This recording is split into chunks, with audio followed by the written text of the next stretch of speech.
आइए दोस्तों मिलकर एक नज़र महाकुंभ के मेले पर डालते हैं और महाकुंभ के मेले पर भी उन नागा साधुओं पर डालते हैं जिनका दृश्य वाकई में बहुत अद्भुत है और उन नागा साधुओं के बारे में जानना बहुत ही ज़रूरी है।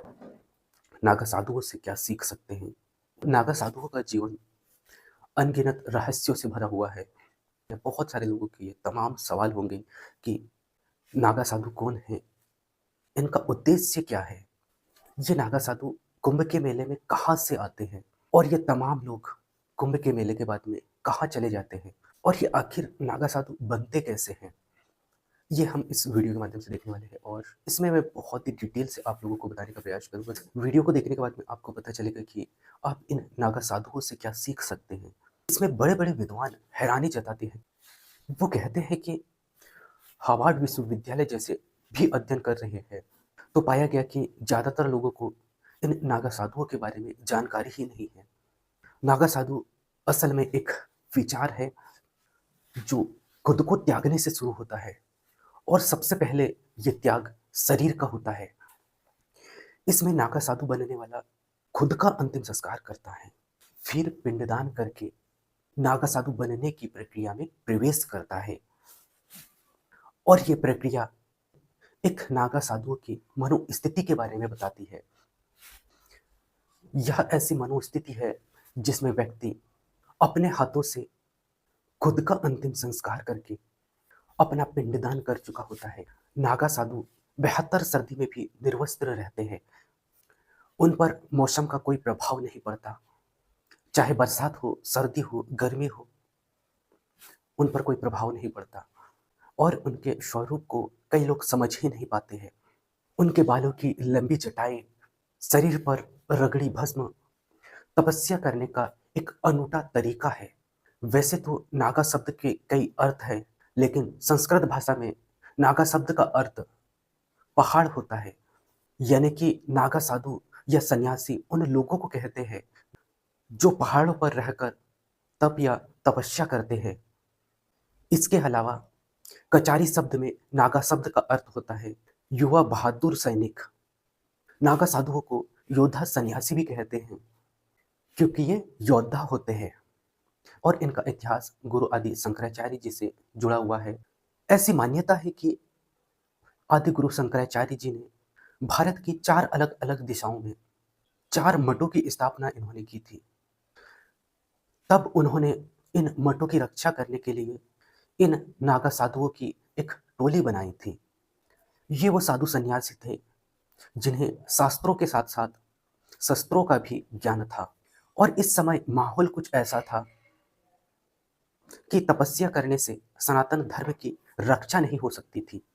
सनातन धर्म की रक्षा के लिए शस्त्र उठाना भी आवश्यक हो गया था। इसीलिए नागा साधु आए जो शास्त्र भी जानते थे और शस्त्र भी जानते थे।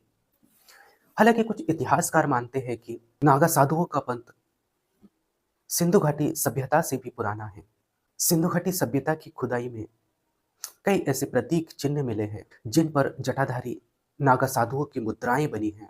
कुछ पुस्तकों में इस बात का भी उल्लेख है कि नागा साधु सबसे कुशल योद्धाओं में से एक है। यानी ये साधु तो है ही, एक योद्धा भी है और इनका इतिहास जापान, चीन के सैनिकों से भी पुराना है। जब 1948 में अहमद अली ने जब इलाहाबाद पर हमला किया था, तब इन्हीं नागा साधुओं ने अहमद अब्दाली की सेनाओं के खिलाफ युद्ध किया था। जब हम इस आधुनिक दुनिया पर आए तो नागा साधुओं की यह सेना फौज बिखर गई। नागा साधु बनने की प्रक्रिया तपस्या से शुरू होती है और यह तपस्या कभी न खत्म होने वाली दीक्षा के साथ जारी रहती है। भारत में कुल मिलाकर 13 अखाड़े हैं जो उन युवाओं को नागा साधु बनने की दीक्षा देते हैं जिनकी आयु 13 से 20 वर्ष के बीच है। भारत में ये सनातन धर्म की रक्षा करने के लिए 4 लाख से ज्यादा है। आम लोगों के मन में ये सवाल हमेशा होता है और आपका भी होगा कि नागा साधु हमेशा निर्वस्त्र क्यों रहते हैं। नागा साधु प्रकृति की प्रतीकता को महत्व देते हैं। जब कोई इंसान इस दुनिया में जन्म लेता है तो वह इस दुनिया में निर्वस्त्र ही आता है। यह अवस्था प्राकृतिक होती है। इसी भावना को आत्मसात करते हुए नागा साधु हमेशा निर्वस्त्र रहते हैं। हमेशा हम सबका एक सवाल होता है कि नागा साधुओं को ठंड क्यों नहीं लगती है? मौसम का असर उन पर क्यों नहीं होता है? तो इसके पीछे का कारण यह है कि जब कोई व्यक्ति नागा साधु बनने की प्रक्रिया में प्रवेश करता है, तो उसका शरीर इस प्रक्रिया में चला जाता है कि जहाँ उन्हें सर्दी, गर्मी, बरसात का एहसास होना ही बंद हो जाता है। ठीक ऐसे ही जैसे कि एक महिला के गर्भ में एक बच्चा सभी मौसमों में ठीक रहता है, उसके शरीर पर कोई वस्त्र नहीं होते हैं, बच्चा इस दुनिया में निर्वस्त्र ही प्रवेश करता है। दूसरा सवाल हम सबका यह होता है कि आखिर नागा साधु भस्म लगाकर क्यों रखते हैं?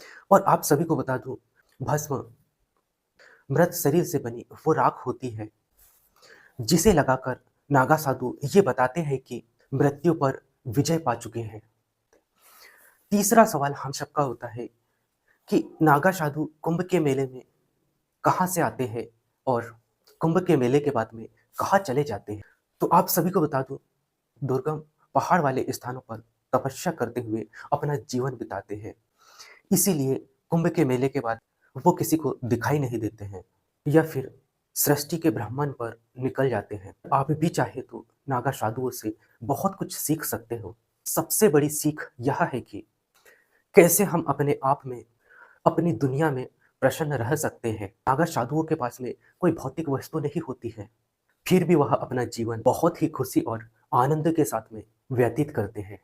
इससे हमें यह समझ में आता है कि जीवन को खुशियों के साथ जीने के लिए भौतिक वस्तु की आवश्यकता नहीं होती है।